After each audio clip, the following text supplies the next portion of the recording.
Bonjour, une nouvelle vidéo de Sega Normand. Donc j'ai ressorti ma scie à chantourner Parkside avec le mauvais temps là. Donc c'est une machine qui est un petit peu ancienne maintenant. Donc c'est une PDKS 120 A1. Euh, Lidl vendent toujours des scies à chantourner régulièrement dans leur promo. C'est plus ce modèle là. Il y a un éclairage, il me semble que celle-ci n'a pas de. On l'allume, on l'éteint avec un interrupteur, il n'y a pas d'accélérateur au pied en fait, une pédale. Voilà. Il n'y a pas non plus de presse-bois. Le presse-bois, normalement, c'est le petit carter de protection qui va appuyer sur le bois et oui, sur la partie que l'on vient chantourner pour l'empêcher de se soulever. Moi, je l'utilise pas, je le maintiens à la main. Voilà. Donc, elle accepte les lames à ergot. Donc, ils sont vendus avec. Hein. Il y a une petite boîte, hein, sur laquelle on a les lames à ergot. Et puis, il y a deux petites clés. Voilà, on les voit à l'intérieur. Deux petites clés pour fixer les lames, enfin pour régler la machine plutôt. Et moi j'utilise, donc je sais pas si on voit bien, elle est vendue avec aussi des supports pour les lames sans ergot. Donc vous avez un support au-dessus, puis le même en dessous. Voilà. Donc j'utilise des lames. Alors ce modèle-là de lame en fait, la marque c'est cette marque-là. Voilà. Donc avec différentes tailles. Donc, je prends le modèle intermédiaire ou alors cette marque-là. Voilà. Donc en fait, je m'en servais pas beaucoup, j'étais pas super satisfait. Je trouvais que c'était pas, enfin, que ça marchait pas très bien. Donc je m'y suis remis. En fait, donc j'ai regardé quelques tutos, des gens qui s'en servaient hein, régulièrement, qui avaient la même machine que ça. Donc en fait, le secret, c'est de pas aller trop vite en fait. Hein. Là, elle est réglée à pratiquement même pas à moitié. Faut aller assez doucement, pas être pressé. Voilà. Utiliser les bonnes lames aussi. Les lames qui sont vendues avec sont plus grosses que ça, donc pour faire du chantournage, c'est pas toujours évident. Donc avec des lames plus petites, en allant moins vite, on obtient des choses assez sympas. Voilà. Et puis faut en faire. Il faut s'entraîner, il faut en faire régulièrement. Donc plus, comment dire, en pratiquant, on va dire qu'on s'améliore. C'est un petit peu comme tout. Voilà. Alors je vais vous montrer un petit peu ce que j'ai fait là. Voilà. Donc à ces périodes, on va dire d'avant Noël, j'ai cherché les modèles. J'ai trouvé ce modèle de dessin de figurines de crèche. Donc, je vous mettrai en description le fichier PDF. Donc ça c'est la première planche. Il y en a une deuxième. Hop, voilà. Deuxième planche. Alors j'ai refait le dromadaire parce que je trouvais que le premier, je sais pas si c'est moi ou il ressemble plus à je sais pas, une espèce de kangourou dromadaire plutôt qu'un dromadaire. Donc j'ai redessiné la tête. Voilà. Pour un truc un peu plus sympa que cet animal-là bizarre. Voilà, donc je vous mettrai le fichier PDF, vous aurez ce dessin-là. Pas... Moi j'en ai un comme ça, puis le deuxième tel quel.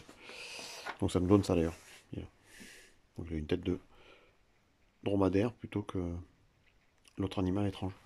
Donc là vous avez tous les dessins pour faire une crèche, les moutons, petit Jésus, ça je sais plus ce que c'est, un roi mage, le bœuf, l'âne, bref. Marie, le Joseph quelque part. Voilà. Donc vous avez de quoi faire une crèche. Moi je l'ai fait en bois, c'est un petit peu épais. On peut peut-être le faire plus fin pour l'avantage c'est qu'il tienne. Hein. Voilà. Bon, c'est pas si... Alors par contre, c'est super simple à faire. Hein. Il y a que du... C'est que de l'extérieur, chantournage extérieur. Les seuls là, vous avez de l'intérieur, c'est les bergers. Et l'autre roi mâche. Voilà, donc là j'ai... je sais pas si on revient, j'ai dégrossi un peu un berger. Je vais vous montrer un petit peu le début, ce que ça donne. Donc là, vous voyez, vous avez le marche arrêt, le variateur, donc je le mets à peu près à moitié. Moi, dans les défauts que je trouve à cette machine-là, c'est l'éclairage. Donc, je pense que la nouvelle version a une petite lampe à côté. Donc, ça, c'est une chose, si je m'en servais plus souvent, je rajouterais un éclairage parce que c'est assez galère à utiliser sans éclairage. Après, le reste, elle vibre pas spécialement. Et peut-être la soufflette, là. La soufflette, c'est pas ultra efficace, hein. Moi je souffle régulièrement. Voilà. Le reste, bon an, mal an,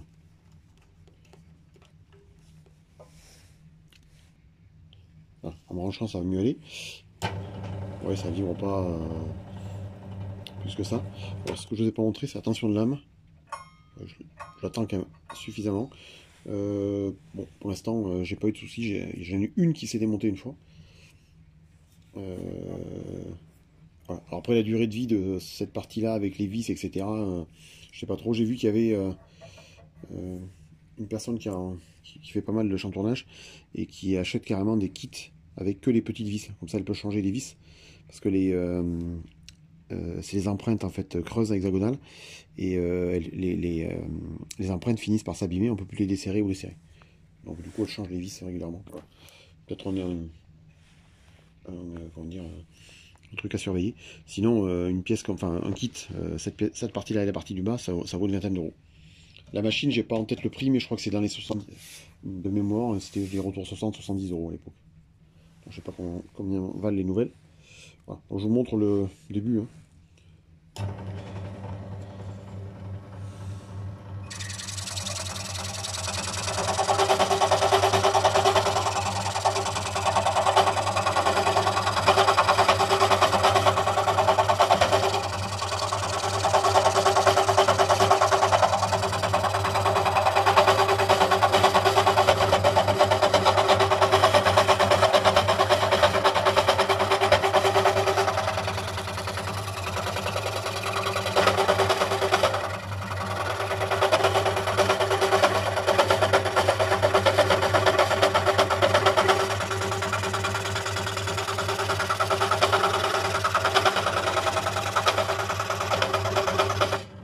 Je suis sorti là, j'aurais pu continuer. Voilà. Bah moi je vais à cette vitesse là. Je sais pas s'il y en a. Je sais pas si c'est la bonne vitesse ou pas. Enfin c'est comme ça que je fais. Bon an, mal an, voilà. Je suis plutôt satisfait par rapport à ce que je faisais avant. J'obtiens un résultat plus sympa. Voilà. Donc si vous avez des commentaires, n'hésitez pas à les mettre. Hein. Parce que moi je débute complètement dans ce genre de machine. Je trouve que c'est mieux que ce que je faisais avant. Avant j'avais carrément du mal à chantourner. Là, j'ai un bois qui fait 2 cm. Donc c'est peut-être plus facile aussi sur du bois plus fin. Voilà. Bah, je vais vous souhaiter à tous une bonne journée. Au revoir.